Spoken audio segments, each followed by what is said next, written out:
Hi, everybody. I'm Tom Elliott with John Deere, and today we'll show you how to repair ruts or tire tracks on your property.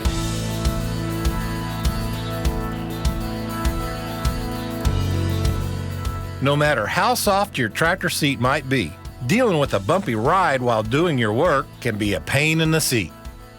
Besides being uncomfortable, it can affect how effectively you can actually do your work.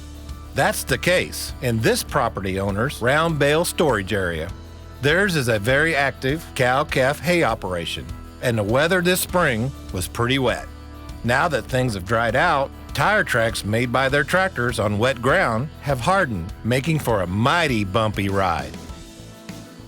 So we'll use a John Deere 5100R utility tractor and a Frontier RB 2308 rear blade, to which we've added a pair of bolt-on end plates. That basically turns this 96-inch rear blade into a 96-inch box blade, which will give our operator, Digger Dan, more control in moving that soil around. We've also added front and rear wheel weights, a John Deere 540R loader, and 73-inch material bucket.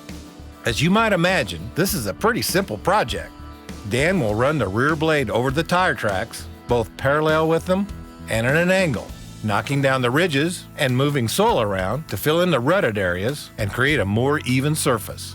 The end plates on the rear blade will carry more soil to fill in deep ruts and keep the rear blade from digging in too deep. The important thing is to be patient and not start this project too soon. If the ground is too wet, you'll just be making new tire tracks while you're trying to smooth out the old ones. So make sure the soil is dry enough that you can move it effectively, eliminating the ruts and not making new ones in the process. Frontier has nearly 600 implements that are available only from your John Deere dealer, the place to go for advice and equipment. So remember, for implements that help turn your tractor into the workhorse it was built to be, think Frontier and your John Deere dealer.